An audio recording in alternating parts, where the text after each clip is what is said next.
अस्सलाम वालेकुम दोस्तों, आज हम मौजूद हैं इंसब्रुक ऑस्ट्रिया में और मेरे साथ मौजूद हैं ओन दस्तगीर। ओन जो हैं उनका ताल्लुक़ पाकिस्तान में लाहौर से है और वो 2018 में पहली दफ़ा यूरोप आए मास्टर्स के लिए इरास्मस मंडस पे। 2020 में उन्होंने अपना इरास्मस ख़त्म किया और फिर 2021 में अपनी पीएचडी यहाँ Innsbruck Austria university of Innsbruck से जो है वो स्टार्ट की। आजकल ये पीएचडी ही जो है वो कंटिन्यू कर रहे हैं यूनिवर्सिटी में। तो आज हम इनसे डिस्कस करें क्योंकि ऑन का एक्सपीरियंस जो है वो यूरोप का तो 5 साल का तकरीबन है ही, लेकिन इस दौरान उनको मौका मिला कि वो यूएस में भी जाकर एज अ रिसर्चर काम करें और कुछ कॉन्फ्रेंसेस भी अटेंड की। तो इस वीडियो में हम चाहेंगे कि हम उनके एक्सपीरियंसेस को जानें, उनसे सीखें कि उन्होंने अपने इस सारे एक्सपीरियंस से क्या सीखा। तो without any further delay let's continue and we talk to Aun. अस्सलाम वालेकुम ऑन। वालेकुम अस्सलाम। थैंक यू सो मच कि आपने हमें टाइम दिया to be here with us. आपके लिए बंदा कर ही सकता है कभी-कभी अंदर कोई मसला नहीं। आपका बहुत शुक्रिया कि आपने जो है मुझे बुलाया और बिल्कुल एक जो है आई थिंक बड़े मज़े की डिस्कशन होगी। बिल्कुल। सबसे पहले मैं जो है वो स्टार्ट इस तरह करूँगा कि आप यूरोप आए 2018 में और अब 2023 है, तकरीबन 5 साल का अरसा हो गया है। यूरोप में आपने बहुत सारी कंट्रीज़ में इरास्मस के थ्रू ट्रैवल भी किया, लिविंग भी की। बिल्कुल। और पीएचडी के दौरान आपको फिर ये मौका मिला कि अब आप यूएस जाएं। पहले तो ये बताएं, यूरोप में रहने के बाद क्या आपको ऐसा फ़ील हुआ कि यार यूरोप में मज़ा नहीं आ रहा, तो आपने कहा कि यार यूएस की तरफ जो है वो अटेंशन की जाए, या कैसे आपका माइंडसेट बना कि यूएस में भी जाना चाहिए? नहीं, असल में इस तरह से है कि ऐसा नहीं था कुछ भी कि यूरोप में मज़ा नहीं आ रहा था, मगर मैं यूरोप में जो है वो तकरीबन 20-21 मुल्क मैंने घूमे, मैं रहा 4-5 मुल्कों में। तो उसके बाद मुझे फ़ील हुआ कि मुझे जो है ना कुछ न्यू एवेन्यूज़ भी जो है ना एक्सप्लोर करने चाहिए। और फिर यूएस में मेरे भाई भी होते हैं, तो वो एक जो है ना क्लियर कट ऑप्शन मेरे जहन में काफ़ी अरसे से थी, 2-3 साल से, कि मैं जो है ना अगर कभी मौका मिला तो मैं यूएस में जाके काम करूँगा या रहूँगा। कुछ घूमने के लिए तो चलो बंदा चला जाता है, मगर रहने के लिए मेरा प्लान था कि मैं कुछ अरसे के लिए उधर जाऊँगा। तो हुआ इस तरह से कि पीएचडी के दौरान मुझे जो है ना एक मार्शल प्लान फाउंडेशन है जो कि यूएस और ऑस्ट्रिया की एक कंबाइंड फाउंडेशन है, और वो बेसिकली फ़ंड करते हैं रिसर्च प्रोजेक्ट्स जो ऑस्ट्रिया में लोग पढ़ रहे हैं उनके लिए, if they want to go to US, और या फिर जो यूएस में लोग पढ़ रहे हैं if they want to come to Austria. तो वो एक आपको रिसर्च प्रपोजल टाइप बनाना पड़ता है, and if you have a proposal you can apply for it, they give you funding to go to US.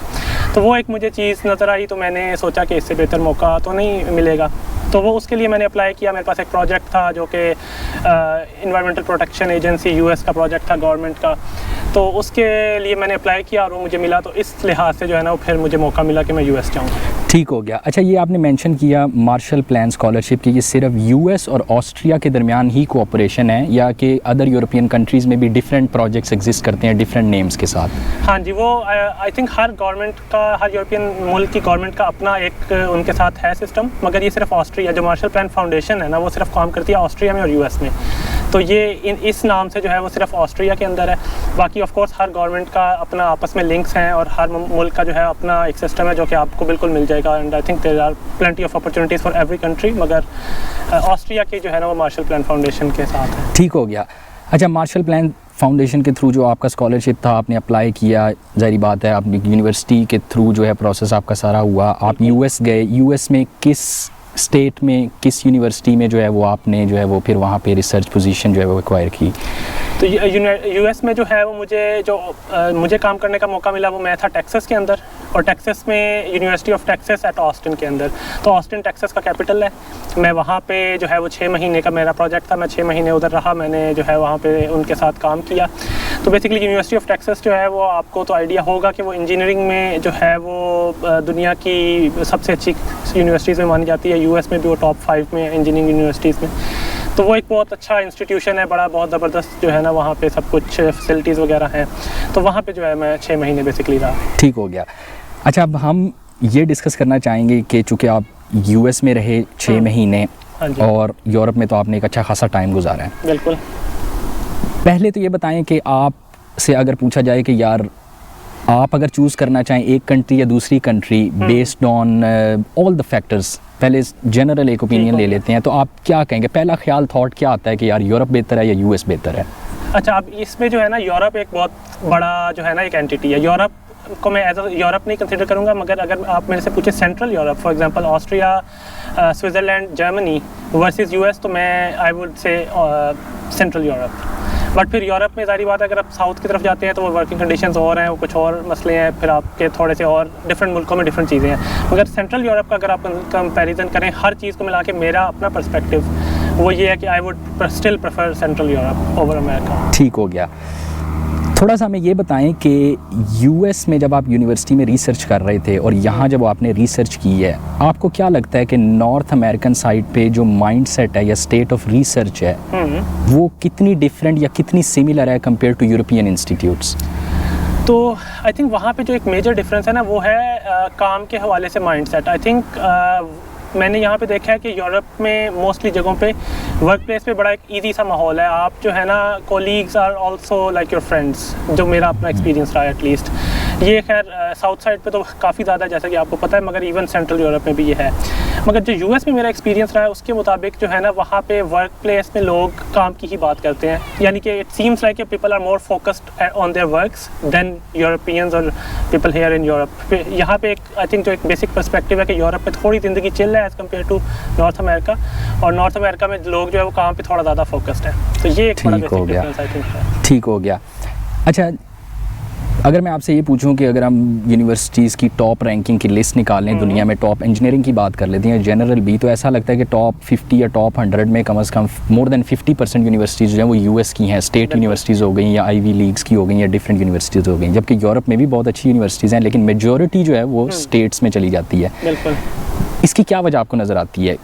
अच्छा, एक तो इसकी सिंपल वजह ये है कि जो क्यूएस रैंकिंग्स हैं, जो रैंकिंग सिस्टम्स हैं ना, ये जिससे ये है ही यूएस की पैदावार, ये यानी कि बनाए हुए यूएस ने है, और ये बेसिकली बनाए ही इसी तरह हुए हैं। या जो matrix system ranking systems use करते हैं ना, वो जो यूएस की यूनिवर्सिटीज़ को फेवर करते हैं, बहुत ज़्यादा नहीं, मगर वो एक थोड़ा सा आई थिंक यूरोपियन यूनिवर्सिटीज़ का थोड़ा डिफरेंट कॉन्सेप्ट है कि यहाँ पे जो है वो प्रोग्राम्स के अराउंड जो है ना रिवॉल्व करता है, और नॉट के पूरी यूनिवर्सिटी कैसी है मगर आपका प्रोग्राम कैसा है उसके जो है ना अराउंड रिवॉल्व कर रही होती चीज़ें। मगर यूएस में जो सिस्टम्स बने हुए हैं वो आई फील है कि यूएस के हिसाब से बने हुए हैं।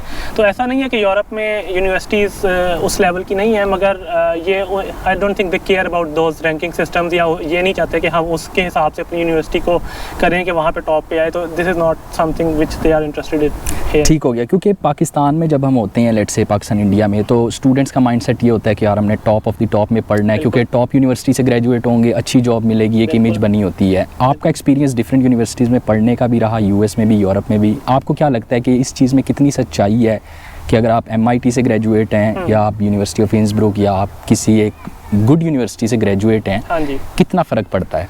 अच्छा, फ़र्क तो पड़ता है। पहली बात तो ये कि एक तो ये फ़र्क पड़ता है कि लोगों का माइंडसेट क्या है। तो जैसे आपने पाकिस्तान इंडिया में कभी कहा, ज़्यादातर दुनिया में मे बी यूरोप में इतना नहीं है, मगर ज़्यादातर दुनिया में यही माइंडसेट है कि यार अगर आप फॉर एग्जांपल किसी टॉप MIT से स्टैनफोर्ड से आपने किया है as compare to some unknown university of Innsbruck या जिसका किसी को इतना ज़्यादा नहीं पता, तो वो एक फ़र्क माइंडसेट का पहली बात तो आ जाता है। फिर अगर आप पूछें कि यार क्वालिटी में क्या फ़र्क है, तो वो क्वालिटी में फ़र्क भी है, क्योंकि आई थिंक वो यूनिवर्सिटीज़ उनकी फ़ीस वगैरह इतनी है, उनका इंफ्रास्ट्रक्चर इतना ज़्यादा डेवलप्ड है उसकी वजह से कि they have very good systems, they have very good research, यानी कि सारी क्रीम ऑफ द जो वर्ल्ड है वो उधर जाती है, तो उसकी वजह से भी वो रिसर्च में फ़र्क आता है। तो वो फ़र्क तो पड़ता है। लेकिन फिर ऐसे है कि यहाँ पे आप अगर फॉर एग्जांपल यूरोपियन यूनिवर्सिटीज़ की बात करें, तो यहाँ पे यूनिवर्सिटीज़ के अंदर कुछ प्रोग्राम्स ऐसे होते हैं जो बहुत टॉप ऑफ द टॉप हैं, वो इवन यूएस को भी बीट कर रहे होते हैं। For example university of Innsbruck का खास तौर पे क्वांटम फिजिक्स का जो इनका शोबा है वो उसके मुकाबले में यूएस में भी कुछ नहीं है। तो वो लेकिन यूनिवर्सिटी ऑफ इंसब्रुक आपको कभी भी उसमें रैंकिंग्स में नज़र नहीं आएगी, लेकिन वो quantum physics is very famous in that niche. तो ये आई थिंक यहाँ पे थोड़ा सा ये सिस्टम डिफरेंट है, मगर थोड़ा बहुत फ़र्क ऑफ कोर्स पड़ता है उससे।